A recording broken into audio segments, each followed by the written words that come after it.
All right, so hello everyone. My name is John Din. This summer I worked under Jeffrey Wenschel at the Pittsburgh location as a remote intern. My project is machine learning for gas sensor data interpretation.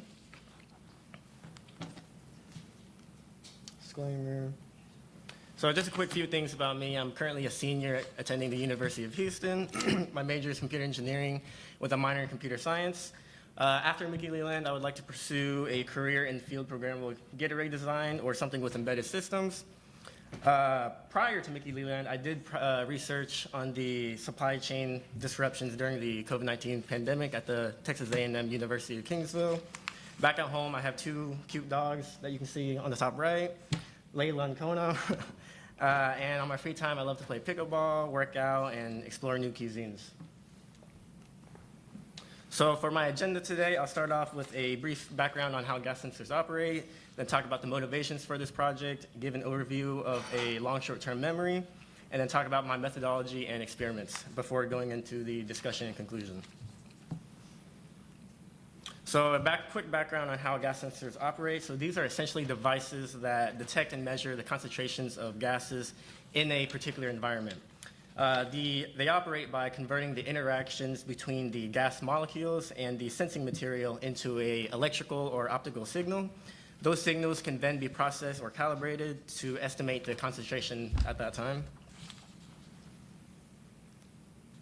So gas sensors can be applied almost really anywhere, but applications specific to FECM can include things such as leak detection, process monitoring, emission monitoring, hydrogen generation, and combustion process control. Usually sensors are needed almost everywhere, and they can operate in a very diverse range of environments, ranging from industrial settings to residential areas. So the motivations for this project started off with looking into the traditional methods, or the limitations of traditional methods. The first one being the response time. This is the time taken for the sensor response to stabilize after a sudden gas exposure. Usually this can vary depending on the quality of the sensor, and it can also affect real-time monitoring whenever it's delayed too much. And then next would be the nonlinearities. Gas sensor data typically consists of nonlinear characteristics, which can make it very messy or complex, and this can impact the accuracy of the estimations. And then lastly is cross-sensitivities. This is essentially when a gas sensor responds to multiple gases, leading to difficulties in identifying specific gas concentrations. So for the objective for this project is to provide a new approach in interpreting the gas sensor data by using a machine learning model to predict the process modeled parameters, which in this case would be gas concentration, based on the simulated sensor responses. So for this project, we are hoping to enhance the accuracy of the gas concentration predictions, as well as improve the response time. So a long short-term memory is a neural network. It's a specialized type of recurrent neural network, and it's designed so that it can capture long-term dependencies in sequential data. And it can also retain information over long periods of time. So we have an input layer over on the left side, which then it goes into LSTM layers consisted of LSTM cells, and it gets mapped to a output. So inside of each LSTM cell, or inside of each LSTM layer, there are LSTM cells, and each one handles a specific time step. So it essentially handles each value in that sequence. And there's also a forget gate that goes into the LSTM cell, which kind of helps the model if it should retain that information or forget that information, if it's basically a relevant pattern or not. So for the methodology for this project, we first pre-processed the data set. We normalize it for any scale variations, and then we split it into a training and testing data set with training set at 75% of the 75% of the data set, and testing set is 25%. Then we can use trial and error so that we can define and tune our LSTM model design. Then it goes through a training process, which is multiple iterations so that it can get closer to the predicted concentration. Then we can evaluate the model by using metrics such as mean squared error, also known as loss, or percent error to gauge the accuracy that it has. And then lastly, we can inverse normalize the data set by descaling the values back to the original values. So for the first experiment, we used a one sensor model. So here we have an example of sensor responses and sensor and gas concentration at that time. We use this equation to make that graph. So the model will input the sensor responses and output the gas concentration predictions. So essentially, we want to be able to input the sensor responses and have the model predict the concentration at that time. So the results for the first one show that it was able to closely map it, but there are a few outliers. What we did exactly was we inputted those responses at a certain time, and then we compared that concentration at that certain time to the model predictions, and we can see how close it is. The multiple outliers do get quickly adjusted, but this one had a test loss of 0.0042 with a median percent error of 0.43. So one method that we looked into to eliminating those outliers is we used a moving median filter, which is essentially taking like a median of a window of size 3 and scaling it down to the whole thing. It did perform a little bit worse due to a small delay. So this one had a median percent error of 0.45 and a test loss of 0.01. So it was a little bit worse, but it can map the pattern a lot better. Another thing that we wanted to look at was the response time. So a T90 is essentially the time that a sensor takes to reach 90% of the equilibrium response after a gas exposure. So on the right side, we see the model, or we see the sensor response with the actual concentration values. As soon as the sudden spike in concentration, the sensor responds and it slowly curves up, but it doesn't go immediately up. It kind of has to curve its way up there and work its way up. Whereas on the model on the left, it was able to match it almost instantly with a delay, or with a T90 of 100 milliseconds compared to 900 milliseconds.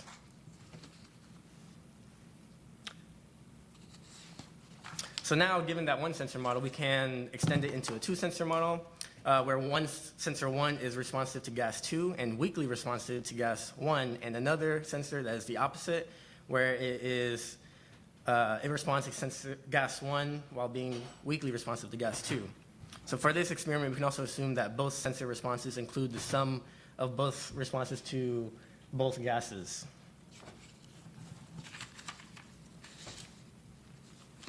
So here is the data for the first sensor and the second sensor. We can see that it's pretty messy, and you can see like a lot of the nonlinear characteristics and that it can be kind of hard to read.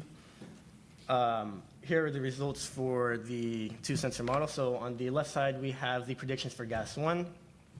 So the results show that it was able to identify the concentration of each specific gas with a high accuracy. The model was able to predict gas 1's concentration at an average percent error of 1.12% and a scaled loss of 0.0003. And gas 2 had an average percent error of 1.8%. average percent error and a scaled loss of 0.00025. And you can see that it pretty closely mapped to the concentration for that, and it did pretty well. So in conclusion, this project was a machine learning model that was designed to enhance the gas sensor interpretation. The LSTM model was able to address the nonlinearities, and it predicted the concentrations with high accuracy. The two sensor model is also a valuable approach in mitigating those cross sensitivities, and the T90 response was improved by 9 from 0.9% to 0.1 seconds. And then potentially this model could be paired with cheap sensors so that we can reduce costs while still being accurate and fast. Future work can also be explored with this to expand on this project by adding additional gases, using noisy data sets, and real sensor data. And that is it for my presentation. Thank you. Any questions?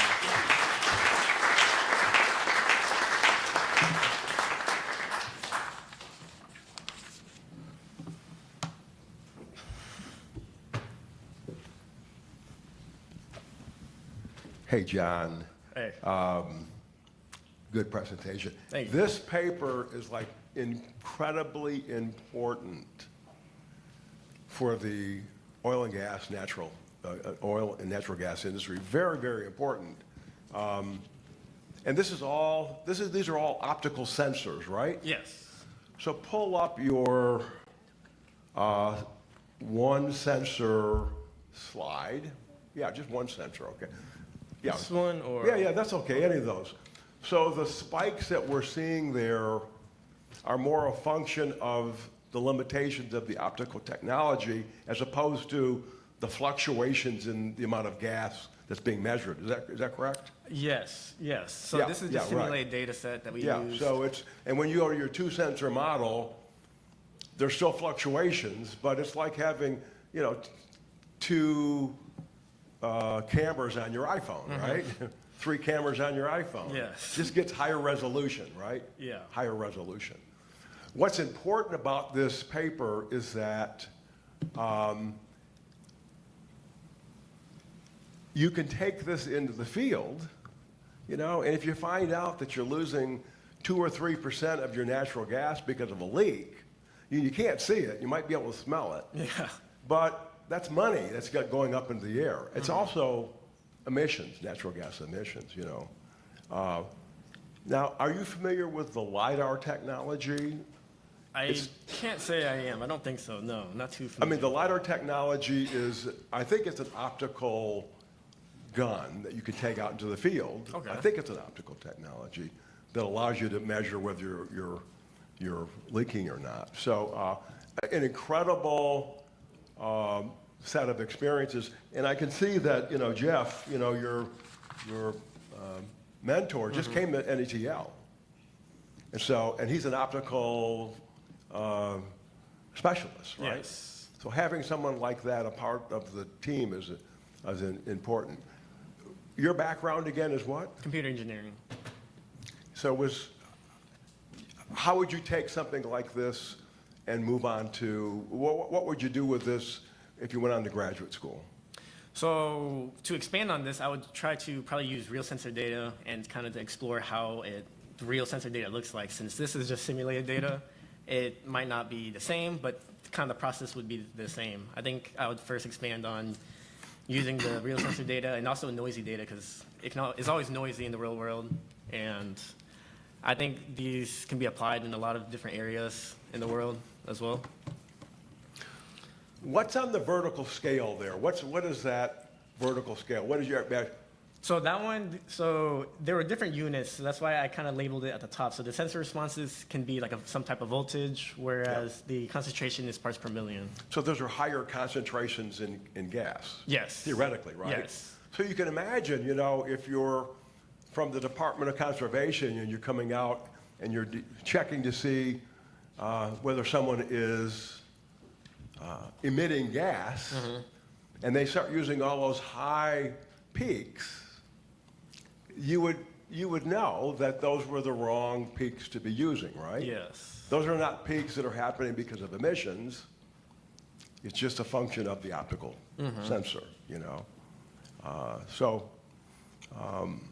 you think you'll ever get to a 3 and 4 sensor model? I think potentially it could. So since I was remote, I don't think my PC can handle more sensors like that. Yeah. But I think with the right machine, it can definitely do more complex stuff. Thanks, John. Thank you.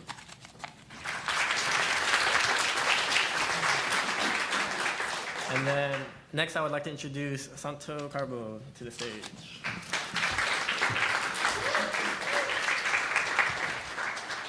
Just a quick announcement before we go with our next speaker. We had another change in the live streaming link. The new link can be found on Padlet for those of you that have shared with your mentors, family members, and professors. Thank you.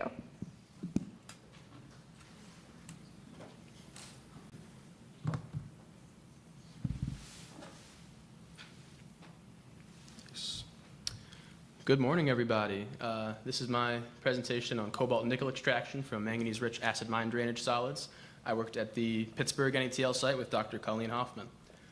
To begin with a little bit about me, I'm going to begin my senior year at the University of Delaware in about 3 weeks. I'm a chemistry major with a minor in sustainable energy technology. I'm looking to pursue a graduate degree in the environmental science field after about a year or two of work experience. Fun fact about me is I only have one suit. Now to get into the background of my project. So the DOE critical mineral list is a list of minerals that are necessary for many emerging energy technologies, but also have a high supply risk. If you look at this criticality matrix over here, you can see this red zone up here are things that are both at high supply risk due to being from countries that could stop imports if possible, and at high importance to energy. Cobalt specifically is useful in a lot of alloys, batteries, and electric vehicles. Nickel also useful in alloys and batteries, but they're both mined in the DRC and Indonesia and refined in China. So in order for the United States to continue innovating in these fields, we need to find some domestic sources, feedstocks, and we have to be a little bit creative about where we're getting these from. One source we've been looking at for a lot of critical minerals in general is acid mine drainage. So what acid mine drainage is, it's something that occurs when a mine is abandoned, fills up with groundwater, and leaches out a lot of the metals exposed by the mining process. And that causes the water to become a lot more acidic, which causes a positive feedback loop where it leaches out even more metals. This, of course, poses an environmental hazard, but there are methods of mitigating this, namely directing the flow through a limestone bed. This makes limestone, being a very naturally basic rock, neutralizes the pH back to levels safe to discharge into nature.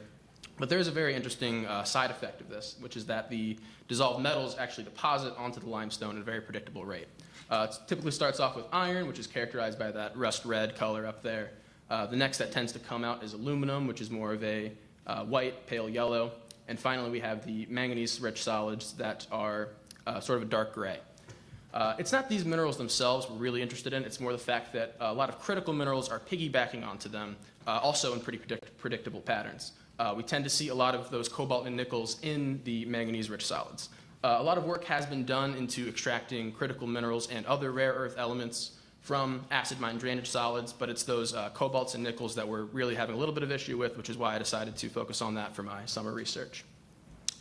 So I had 3 main objectives this summer. The first was to examine the binding mechanisms of nickel in manganese oxides and cobalt-doped manganese oxides, so basically testing whether the presence of cobalt would affect the nickel binding. The manganese oxide in question we tried to synthesize with bernacite. This is one of the most common manganese-rich minerals found in acid mine drainage solids, so it made sense as a good stand-in. The next was to compare the synthetic samples that we created in the lab to real samples found from a real AMD treatment system at a real mine, just to see how close they were. And the third was more of an overall goal to gain information that will inform future extraction techniques. So with all that in mind, it led to these 2 hypotheses. That higher concentrations of nickel will adsorb, 1, with increasing pH, and 2, to cobalt-doped bernacite. Now, I know I threw a lot at you there, but let me break it down.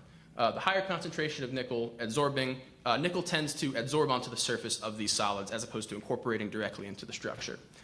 Increasing pH means that there is a actually lower concentration of free hydrogen, which is a competitor to the nickel binding. So a higher pH would mean less competition, which would indicate more binding. And finally, higher concentrations to the cobalt-doped bernacite as opposed to the cobalt-free bernacite. And that's mainly informed by the structure up here. As you can see, these light blue sheets are the manganese sheets within bernacite. These black holes here are vacancies, which can be places where ions such as cobalt could form, and that interrupts it from being a flat sheet and makes it more of a bumpy surface. And this increase in surface area gives more place for the nickel to adsorb to, which should increase the concentration. So with that in mind, we began by collecting the field samples. This is the Starrett Mine in Irwin Township, Pennsylvania. A team of researchers from NETL went up there to collect some solid samples. There's me digging a hole. Here's a map of where we collected the samples directly from. This is that limestone bed. We dug a couple of different holes to test if the pH gradient was the expected values, which it was. We collected samples from all these holes for a lot of different scientists to use. I mainly focused on the 7.0 holes because that is in the middle of the range where you typically expect to find those manganese-rich ones. If you look at the hole there, you are going to see those characteristic dark grays that we would expect to see in the 7.0 hole. So what we did with those was put them into a bucket. We took 3 different rows to get a more stratified sample. Brought those back to the lab, stuck them on trays, left them in the oven at 50 Celsius for at least 6 hours, and then sifted them pretty heavily to separate the limestone up here from the AMD solids themselves. So with the field sampling done, we then moved on to the synthetic samples. This is a two-part process, which began with the co-precipitation of manganese and cobalt. We tested that with 0 cobalt and 0.5 to 1 cobalt to manganese molar ratio. That's due to the fact that that is the ratio we tend to see in those real solids, so it made sense to test it as accurately as possible. We also tested at pH 6.0 and 7.5, as those are the range. That's the beginning and end of the range where we tend to see these solids form. We did 2 replicates, which gave us 8 syntheses in total. The next step was the adsorption of nickel. This was tested at a 0.75 to 1 ratio, also as we tend to see in nature. I say in nature, I mean the natural solids, because these are not naturally occurring materials. This asterisk up here indicates that for one of the experiments, the wrong amount of nickel was added. That was this 0 cobalt, 7.5 pH treatment group, but I'll get more into that later. So now to look at the results. This is a powdered X-ray diffraction graph showing the synthetic samples. All you really need to know is that in a PXRD, you're going to see sharp, defined peaks for something that is more crystalline, and flatter, sort of noisier peaks like we see here for something more amorphous. And that's good because the thing that we were trying to create was amorphous. However, when you get those peaks like that, it's a little bit difficult to characterize exactly what you created. The PXRD on its own was not conclusive enough to say that we made bernicite, but the fact that we know that we only put in manganese, nickel, and cobalt for some gives us a general idea that we definitely at least created an amorphous manganese oxide, which was the goal. Next, we're going to have the nickel sorption charts here. So this is a measurement of how much of the nickel actually was sorbed in percentage. You can see in the 6.0 group, it stayed at about 80% for both groups, but there is a steep drop-off in the 7.5 group, with the cobalt list at about 95 and the cobalt-free at about 45. That asterisk there is because this is the treatment group that had each of the replicates, one with too much nickel and one with too little, but the fact that they were too much and too little makes us think that it does even out. We would like to rerun this data just to verify it, but I just thought I should let you all know. The most major takeaway from this chart here is the fact that there is a major drop-off from the cobalt-doped solids from high pH to low pH. These, of course, being more accurate representations of what we see in the AMD solids, meaning that that cobalt doping is going to have a much higher effect on the nickel sorption at a lower pH. Finally, we took some Brunauer Emmett Teller surface area tests. This tests the surface area in meters squared per gram. You can see a large spike here at the 6.0 with cobalt in it. There's a smaller increase, if you notice here, in the 7.5. So this does show that the cobalt doping is going to increase the surface area, much more extreme here in the 6.0 group. And then we compared those to the field samples that we took. Now you're going to notice a steep drop-off there. We took the Starrett 2024 samples. We also took samples from 2018 from a different mine just to cross-reference to make sure they were accurate, and they were both about 20. This is due to a couple different factors. There's one, the mineral mixture. These were, as I mentioned, definitely manganese, nickel, and some had cobalt, whereas these had all of those things plus aluminum oxides, iron oxides, clays, quartzes, a lot of different things that could affect that surface area.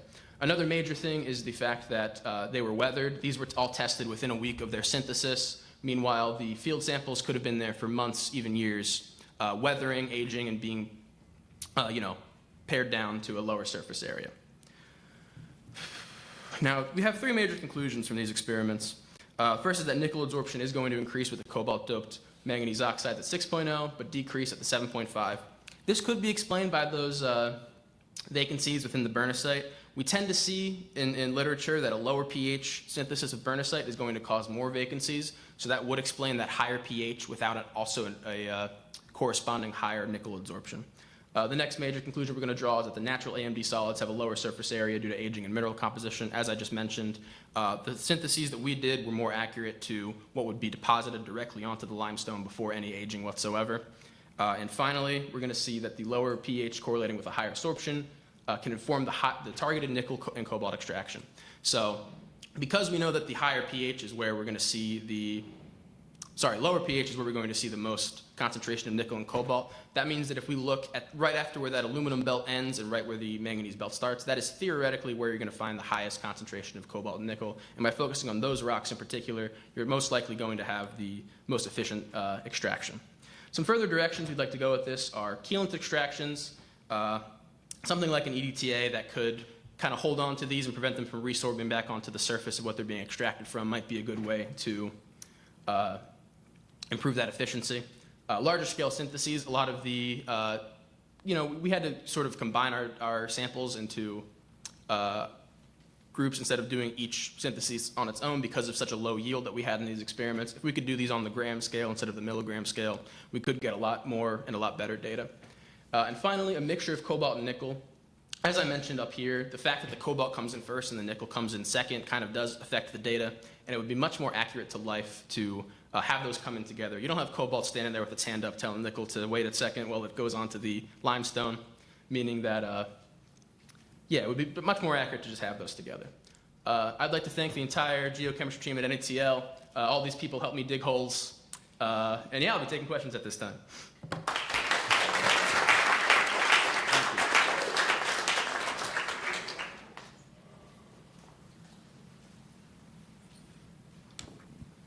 Hi, Santo. I just had a question. If you can go back to like the structure, just like where the nickel is being absorbed, like is it on the surface? Yeah, so the theory is that, what we have seen in other literature is that it's going to be, sort of on the surface of these sheets here, including on top of that cobalt as well.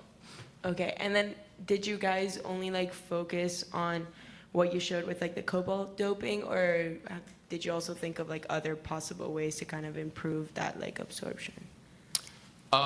We focused mostly on the cobalt as a way to, the origins of this experiment were that scanning electron microscopy showed a high level of colocalization of the cobalt and nickel, so we focused just on those two to just try and, the theory was that it was because of the surface area absorption, and this was kind of a way to prove that. So that was just the main kind of, focus of our experiment. Cool, thank you.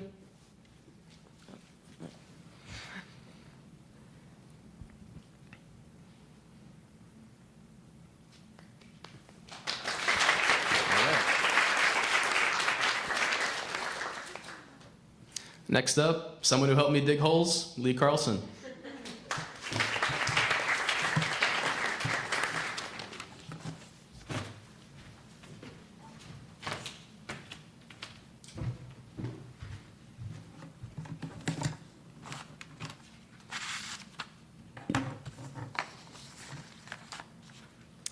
All right, good morning, everybody. I'm Lee, and for my project, I evaluated the suitability of remediated drill cuttings as an addition to soil for the growth of plants.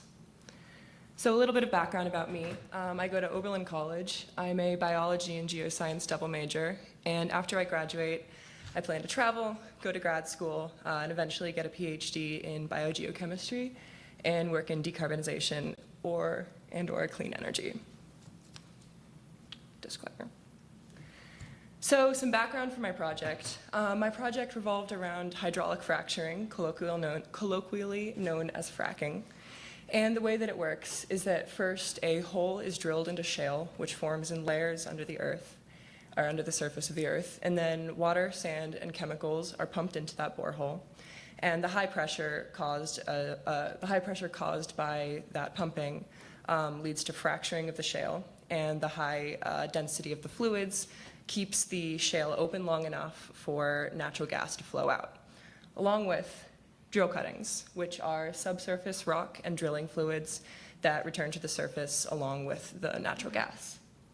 So drill cuttings are a byproduct of fracking, and we need to have sustainable ways to dispose of them. Currently, we don't have super sustainable ways. What we do have is resolidification, reincorporation into soil, also known as land farming, and injection into permitted wells and caverns. Those are the most popular current methods of disposing of drill cuttings.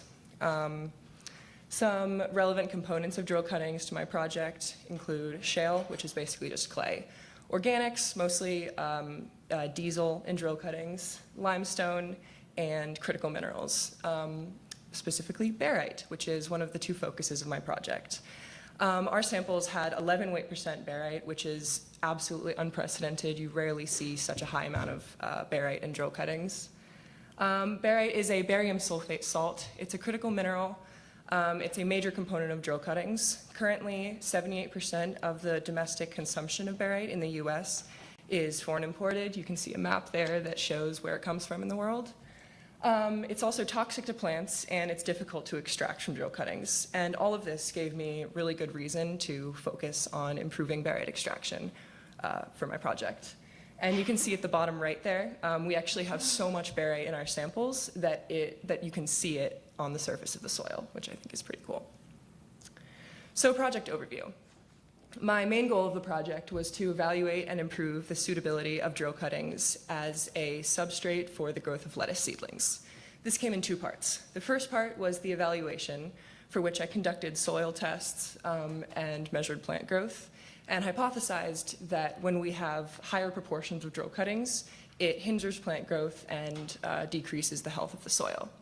The second part, which is improvement, for that I increased barite extraction from the drill cuttings, hypothesizing that when we increase barite extraction, we improve the soil health and therefore improve plant health. So the procedures for testing soil suitability. We grew lettuce seedlings in 6 different mixtures of artificial soil and drill cuttings, ranging from 100% artificial soil on the left over here to 100% drill cuttings.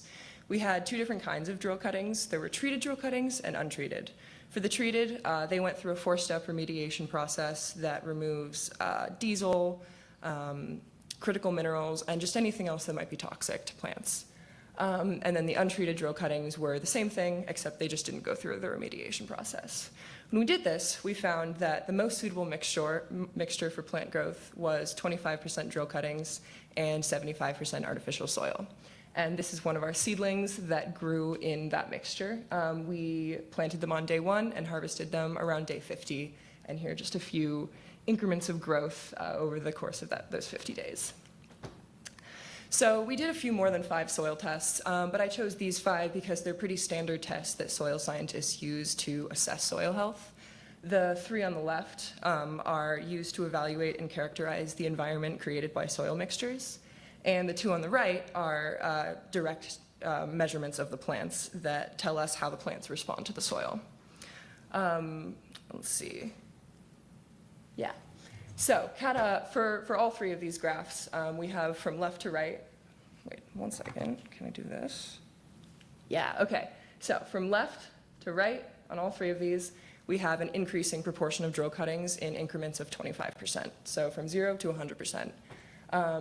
And for cation exchange capacity, essentially, the higher the better. A high cation exchange capacity in a soil tells us that the soil retains plant nutrients pretty well.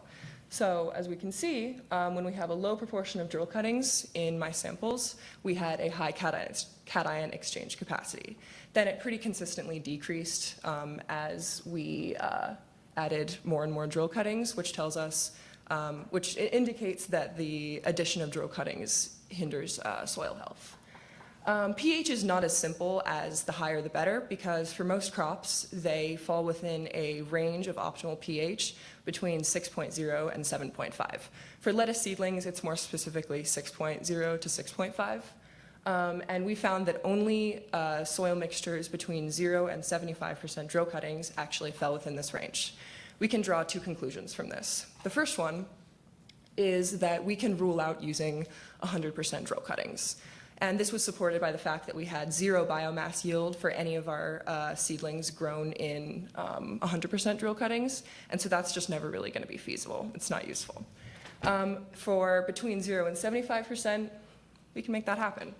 It also tells us that the artificial soil may act as a pH buffer, because we can see that for the first 4, those actually had artificial soil in them. And for those, the pH decreased very slightly from increment to increment. And then when we had 0% artificial soil, there was a huge drop in the pH. And then as for both of our biomass metrics, which were average leaf length and plant dry weight, we saw that with increasing proportions of drill cuttings, we had a decrease in biomass. This is just a general overview of all of the soil tests that I'll be talking about today. The only 2 that I have not gone over yet are barium leaching and time before wilting. For barium leaching, we simulated rainfall, and this tells us the effect of using these drill cuttings on the larger environment, how much barium leaches into the earth, essentially. And so we saw that when we have a higher amount of drill cuttings, we have more barium leaching. And then for time before wilting, what that is it's basically the elapsed window of time between the point that we stopped watering the plants and the point that they wilted. And we actually saw that when we increase drill cuttings, it takes longer for them to wilt. This was the only one of our soil tests that indicated that using more drill cuttings would actually be useful. Specifically, it indicates that in drought conditions, we might want to use drill cuttings because they'll retain water for longer. And this is because shale retains water really well. So the next part of the project was barite extraction. For this, we had 3 different methods. The first one being to treat the samples with ammonium acetate to remove calcium in the form of limestone, and that frees up EDTA to bind to barium. EDTA is a chelator. It binds to metals and mobilizes them, and we varied the concentration of EDTA used. Sonication sends sonic waves into the samples, agitating particles and increasing the energy in the system, and we also varied the amount of sonication time that we did. When we did that, we found that when we removed calcium prior to EDTA treatment, we were able to double the amount of barite that we extracted from the samples. Then, when we sonicated the samples, we didn't see a huge increase. However, when we increased the concentration of EDTA that we used, we saw a much more significant increase in the amount of barite that we were able to extract. When we combined all 3 of these methods, we started out with a bulk solid concentration of 11,000 to 13,000 parts per million barium. We were able to extract all of that from our samples when we combined all 3 of these methods. And that's pretty huge because barite is not an easy thing to extract from drill cuttings. So conclusions and implications of my project. Generally, low proportions of drill cuttings are able to support plant growth, but higher proportions are not able to. Barite extraction can be improved by the combination of calcium removal, heightening EDTA concentration, and heightening sonication time. And then as far as implications, reusing drill cuttings reduces the environmental harm caused by fossil fuel production. And when we extract barite in the methods that I did, we're able to secure the supply chain by increasing domestic production, therefore reducing our reliance on foreign nations for our barite supply. I'd like to thank my entire research team and all of you at MLEF. Thank you.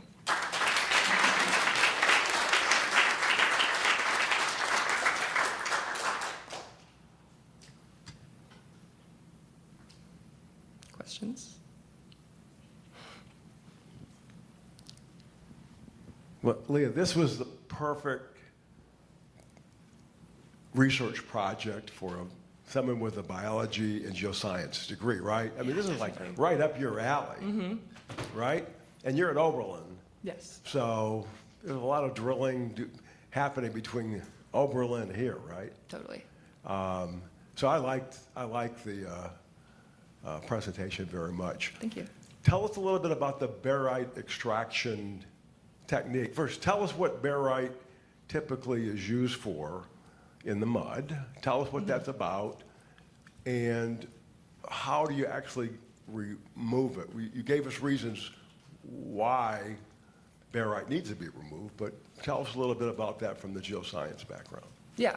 So what barite is used for in the drilling mud is it's used to contribute to that density that I talked about earlier, because in order for the shale to stay open, it forms in layers, and the shale wants to, close back up. And so we need to have high density fluids at quite high pressure in order to keep the shale open for long enough to get the gas out, and the barite contributes to that. All of the drilling muds in general also contribute to lubricating the well hole, the tube. And what do you want to know about the second part of your question about barite extraction? I want to recognize that there's a name up there. I want to recognize Christina Lopano. She has been a real force in helping industry have some idea about what to do with these drill cuttings, because in the past they've been considered to be pretty toxic things. But I think Christina, I've seen some of the papers that she's written. She's done a great job at, doing things like your presentation. Hey, what can we do to use these drill cuttings efficiently? Do the cuttings come to you washed? Are they pretty well clean of the mud? Most of the mud, so they're already cleaned? So where we got them from was this company that I don't think I can legally say the name of the company, but we get them from a company. Yeah. And they go through a vertical dryer. Some of them go through a vertical dryer, some of them don't, but the ones that we looked at did go through a vertical dryer prior to coming to us. And then, so they're basically just the raw drill cuttings that are coming from the earth. And then they go through the vertical dryer, and that actually removes a lot of the barite. And so that's why some of our samples did go through the vertical dryer and some didn't, and the ones that did have significantly more barite. The ones that did go through the vertical dryer have significantly less barite than the ones that didn't. And so I think that, material efficiency is a really important part of this because we have three different methods here. The first one includes an entirely new chemical, and so that's a lot of money. That's also a lot of waste produced because we end up centrifuging all of this and we dump the liquids. And then the second part is just increasing the use of a chemical that we're already using, and the third one is just using energy, and it's not even that much energy.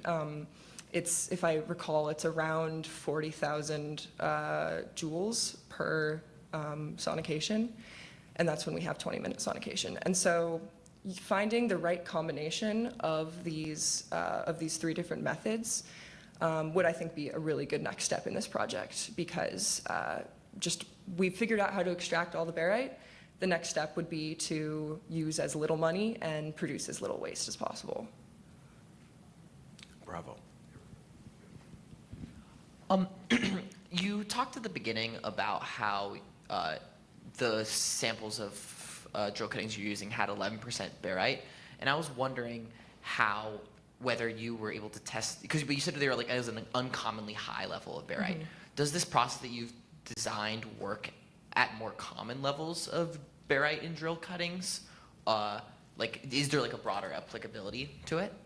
Well, so the barite extraction process actually works so much better at low amounts of barite than it does at high amounts, because when we did this on our samples that have significantly more barite, we were not able to extract all of it. There's a certain point at which we reach a cap, and sonicating it for longer, removing all the calcium, and using a higher concentration of EDTA, at a certain point, it just stops increasing the amount of barite that we can extract. And so at lower concentration, or at lower amounts of barite, we can extract all of it. It's when we get to those higher amounts that it becomes a problem. Yeah. Thank you so much. You're welcome. Thank you, guys.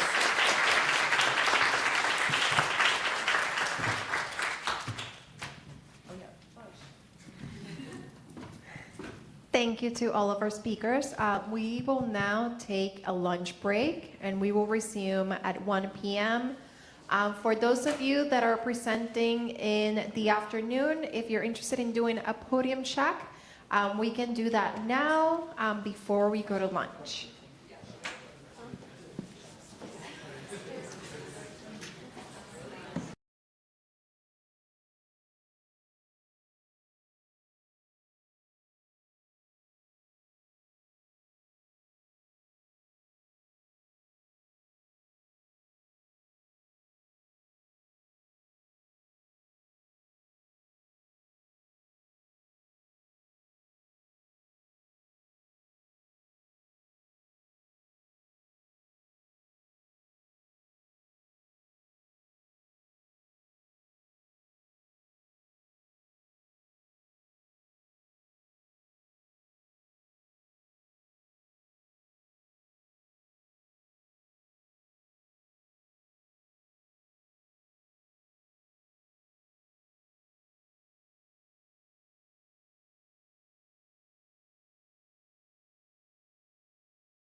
pressure fluid pocket is drilled into, this can lead to a pressure influx called a kick. If this goes unmanaged, it can lead to blood at the surface, where the machinery and equipment can be compromised, and this leads to mass level spillage, hydrocarbon emission, as well as jeopardizing the workers on site. So rapid detection of these kick events is vital to the worker and environment. Since drilling is done by private companies, their data is not readily shared, and even for the little that is very hard for us to rely on the methods. So it's very little use to us. And this leads us to simulate synthetic data in order to build models. For this, console multiphysics was the software choice. And in terms of the kick detection, various parameters are changing during a kick event. Because it's such a chaotic environment, we see changes in the fluid velocity, the gas fraction, pressure, and many others. But due to a desire to leverage existing tools already in the wellbore to save costs, the acoustic signature, as seen or as measured by the sonic logging tool, is then chosen as a parameter detection. This requires a known signal. Sorry, the microphone. No, microphone.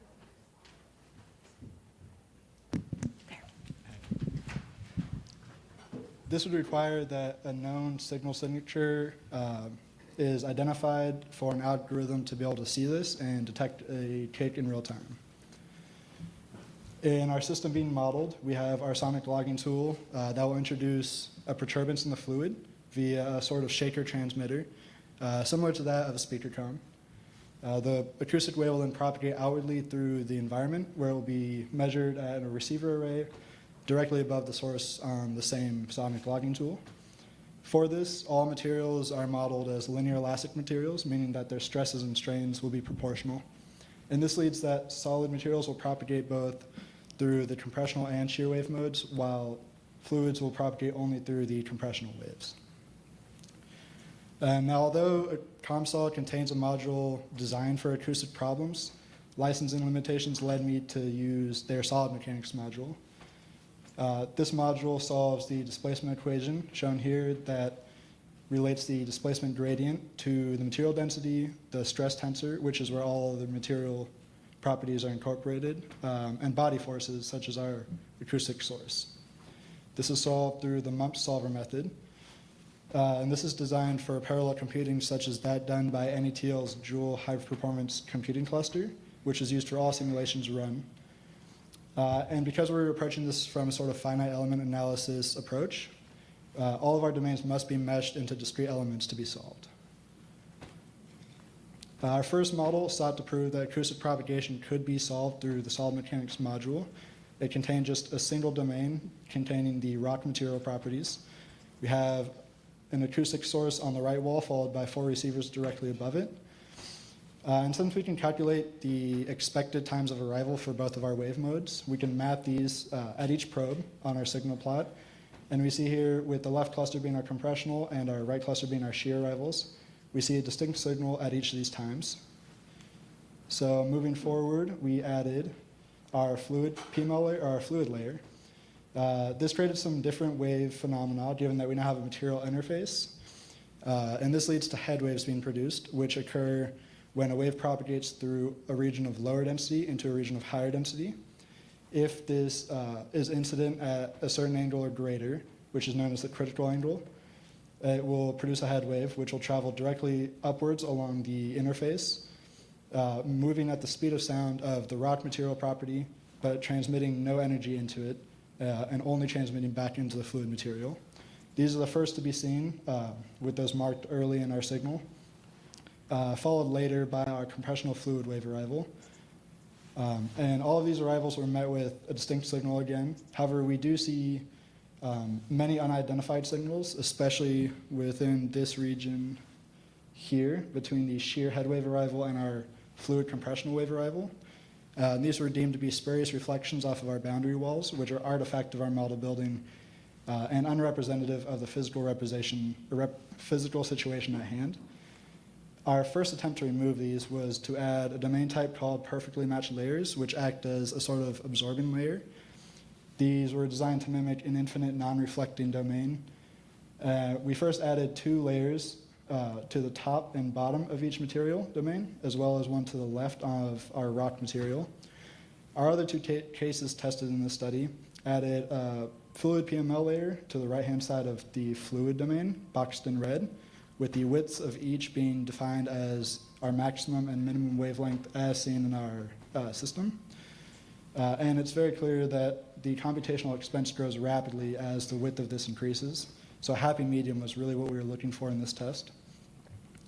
When we look at our signal plot for this, we see that all of our wave characters maintained at our arrival times. However, we do see some interesting phenomena, such as that our shear head wave arrival seems to be dampened by our fluid PML cases, and that our compressional fluid arrival seems to be amplified by our fluid PML cases. But these don't matter quite as much to us just because they don't change the arrival times, which is what we're really worried about. However, we do see quite a large dampening of our spurious reflections in this region, which we were worried about. So moving forward, we decided to expand on our narrow fluid PML case geometrically. We first doubled the PML layer on the top and bottom, and then for our second case, we added the same thickness to the material domains for an equivalent height increase in both. The computational expense for both of these seemed to be relatively similar, so no bias was really added in terms of picking one over the others for that reason. And when we look at our signal plot, if we can,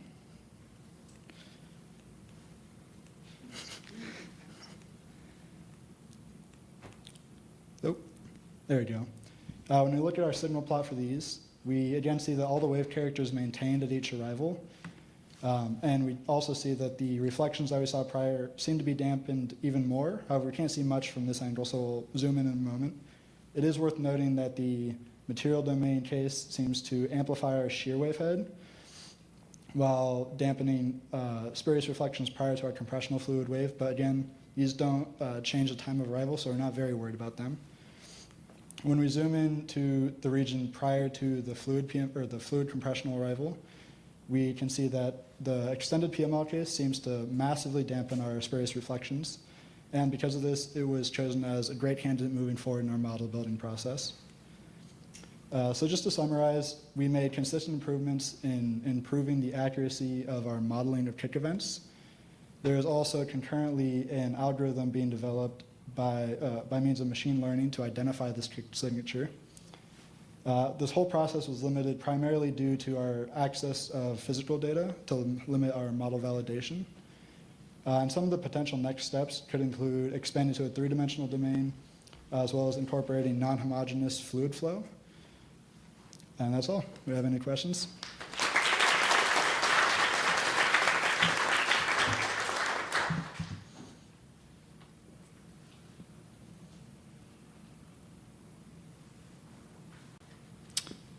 All right.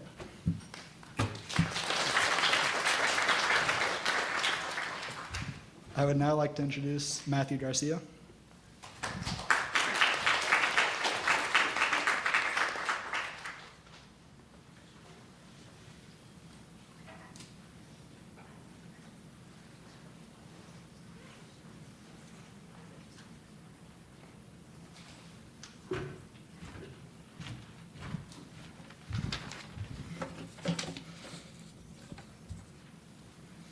All right.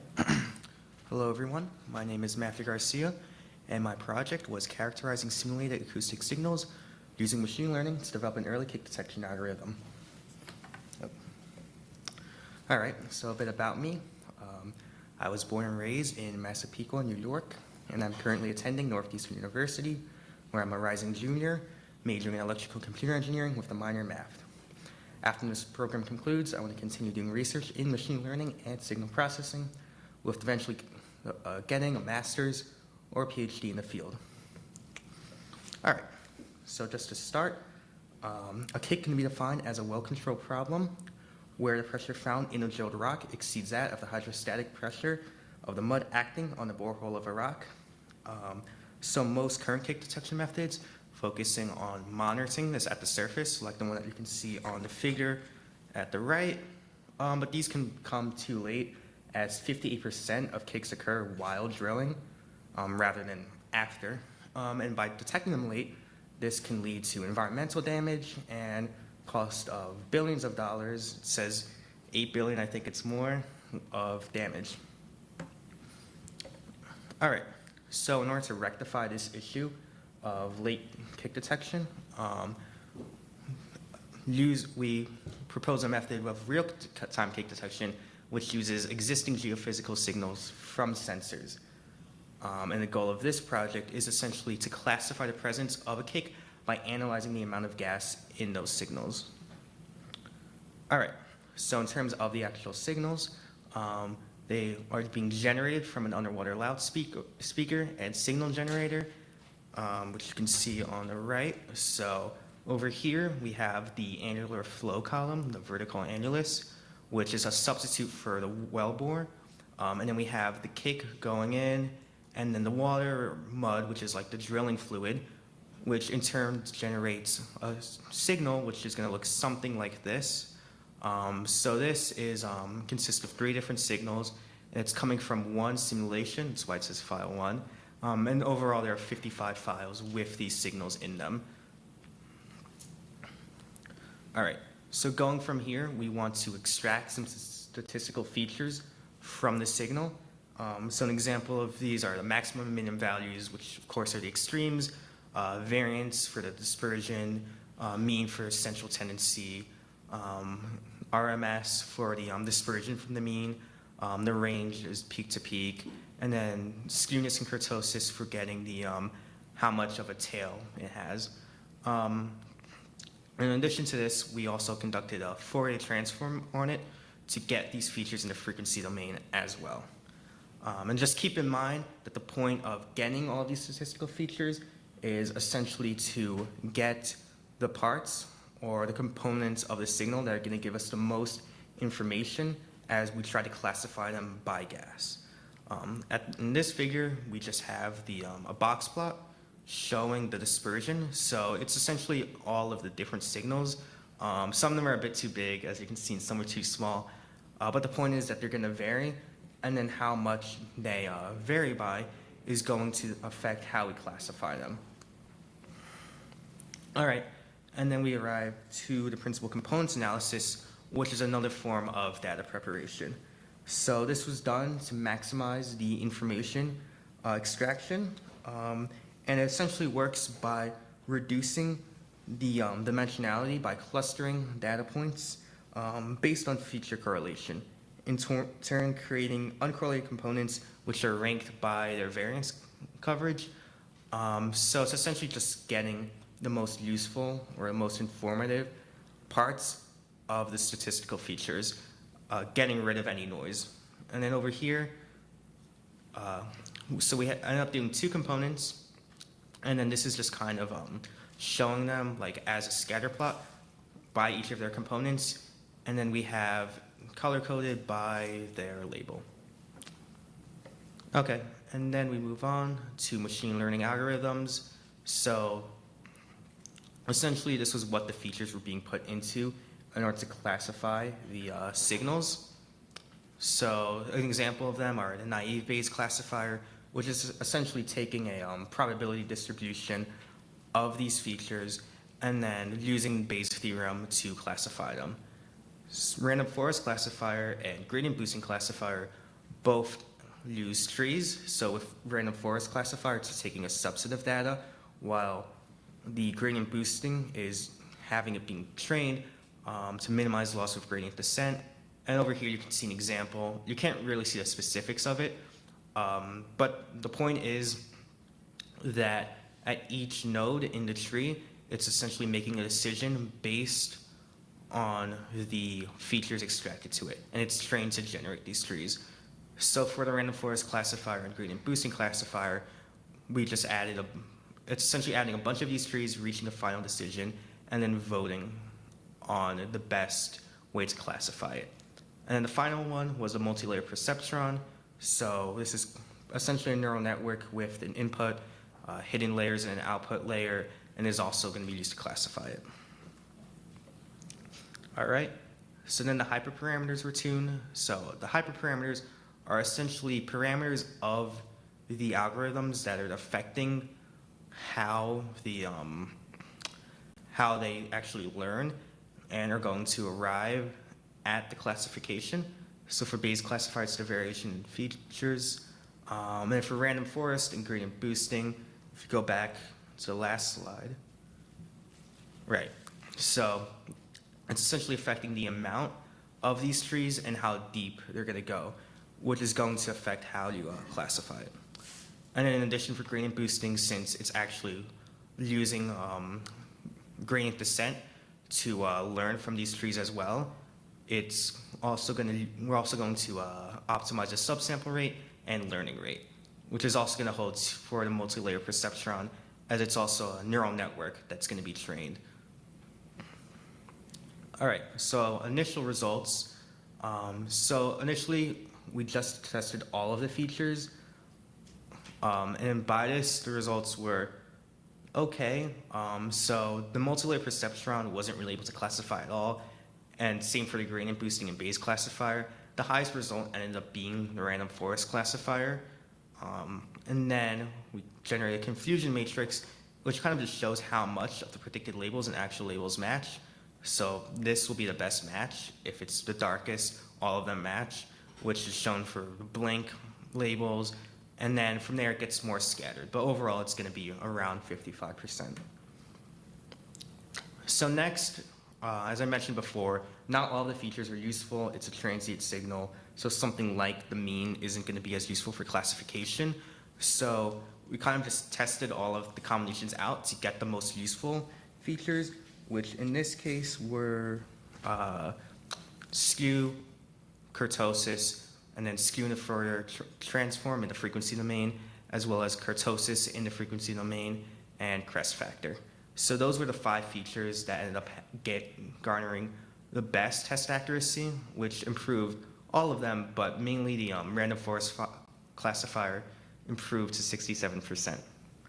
So from here, we again have the confusion matrix, but you can see as compared to the last one that, yeah, it's a lot higher. It's much darker. And then now the principal components analysis was added. So this helped some of them a bit, but did not help the random forest classifier. And I believe that to be the case mainly just because what you're getting out of the PCA is not very explainable, as in it's not in like, it doesn't have value in the same way that statistical features would have value. And to get to classify in the random forest classifier, if you look at the nodes from before, that's kind of what it relies on. And the number of components was only 2, which is going to affect the depth of each of the forests. So overall, the best result ended up being the random forest classifier with the selected features and hyperparameters used, which in terms of hyperparameters ended up being 100 trees and a max depth of 15. And that yielded a test accuracy of 67%. The reason I believe this to be the case is most likely just because the random forest classifier has the ensemble method of using multiple trees, and then just the hyperparameter selected, we're able to not overfit the data and generalize. 67% is an okay result, relatively speaking, but it still could be improved on, of course. So this mainly can come in the form of extracting additional statistical features. Another thing we wanted to do was get the wavelet transform, utilizing more algorithms, which could take place of more advanced neural networks beyond the multi-layer perceptron, like a convolutional neural network, or more ensemble methods combining machine learning algorithms. And the main thing is really just going to be the data set, though, as just expanding the amount of data will allow it to learn more. And yeah, so that's pretty much it. I was able to learn a lot from this project. I didn't really know anything about kick detection coming in, and I learned a lot about that, as well as just enhancing my skills in signal processing and machine learning. And I would like to thank my advisors, Dr. Harry and Dr. Carney, as long as with the National Energy Technology Lab and the program as a whole. And that's it.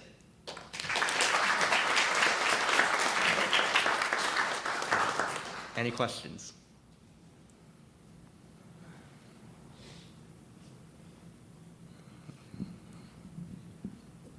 Hey, Matthew, this is a presentation in safety, huh? This is really about how do you safely drill wells offshore. Yes, yes. It's really a safety type of presentation. Yeah, because the goal is to minimize the damage and then blowouts being caused.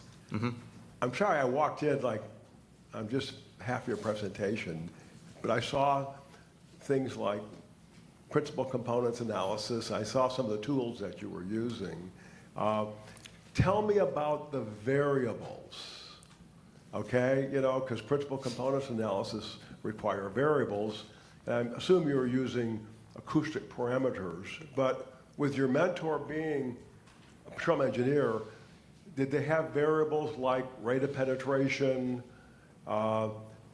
background gas, some of the traditional things that we would use to predict we're getting ready to drill into an overpressured zone? Were any of those variables in the model, or was it just the acoustic properties? So it was mainly just, because what I was working with was just simulated data, and what I was able to garner from that was essentially, just the properties of that acoustic signal. Yeah, okay. Because I think if you add those types of data to your algorithm, you know, the R squared goes up, you know. I mean, you can really start to predict whether you're going to be drilling into one of these overpressured. Yeah, and that would definitely be somewhere to go. In the future, it would just be about accessing like the data to that. But yeah, we can keep that in mind. And you're an electrical engineer and computer engineering type guy, so this is kind of up your alley too. You like this stuff, huh? Yeah. Have you used these types of tools So in the past?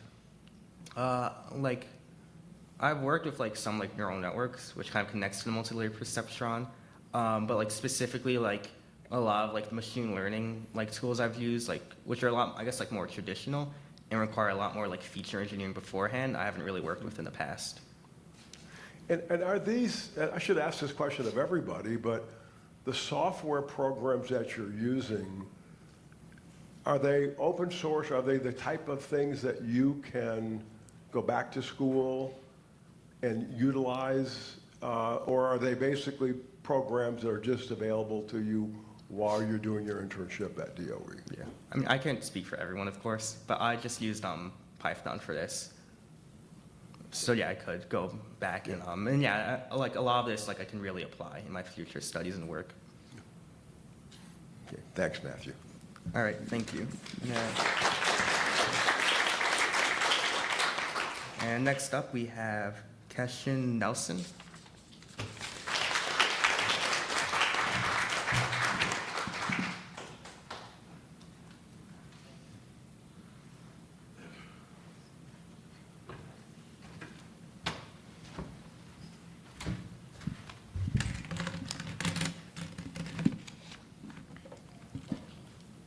All right, good afternoon, everyone. My name is Keyshawn Nelson.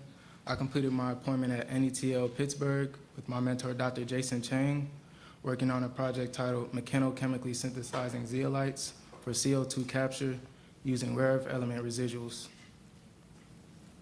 So once again, my name is Keyshawn Nelson. I am a rising senior at Norfolk State University in Norfolk, Virginia, majoring in chemistry.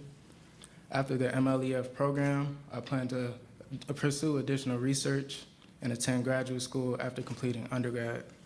A fun fact about me is that I play NCAA baseball, and also today is actually my birthday as well. Thank you. Disclaimer. All right, so a focus area of NETL is mineral sustainability.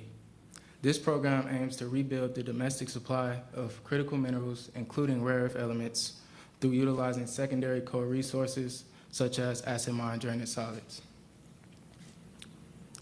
Another goal of NETL is carbon net zero. NETL plans to reach carbon net zero emissions by 2030 through the use of CO2 removal technologies. My project links both of these areas of focus by utilizing AMD solid residuals to synthesize zeolites that participate in direct air capture.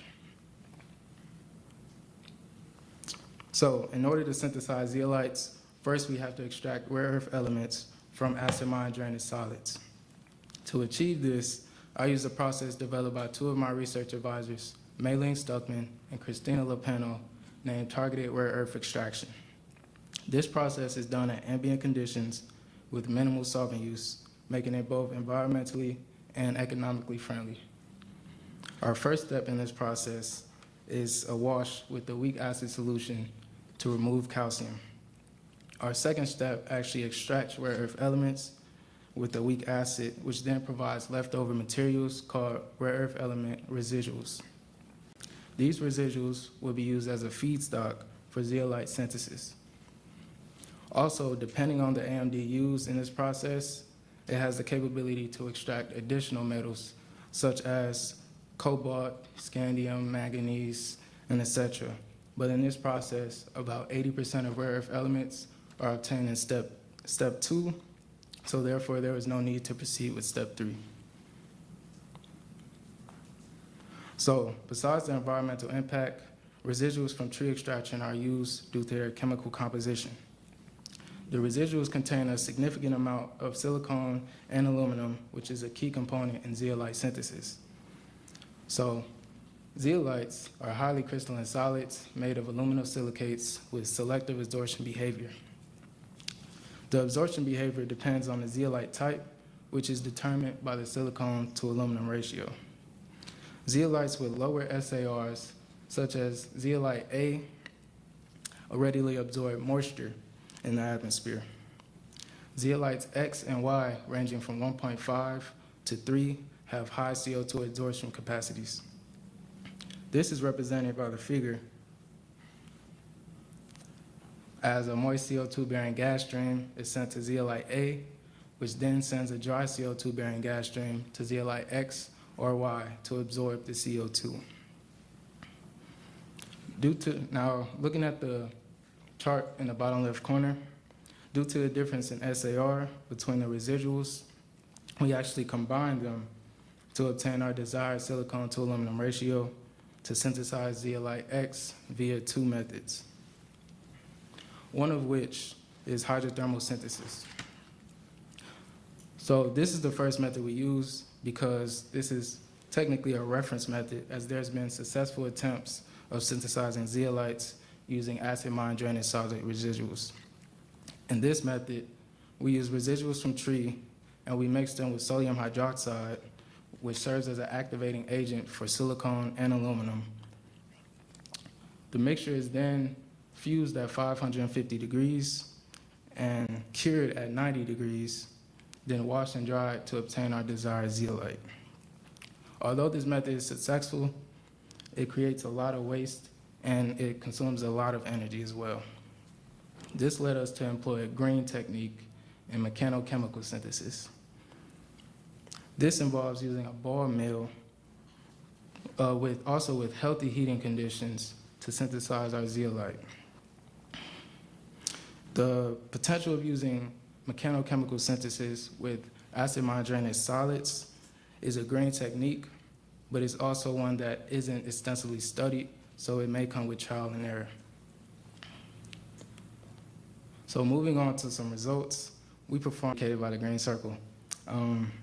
We were able to see the atomic composition in our sample. We have synthesized zeolite X, as we see a phosphate peak around 6 to 7 in our 3.2 mechanochemically synthesized sample.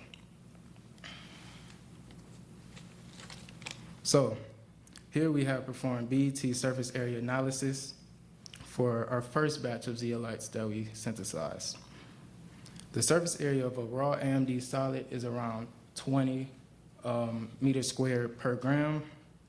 And here we can see that the surface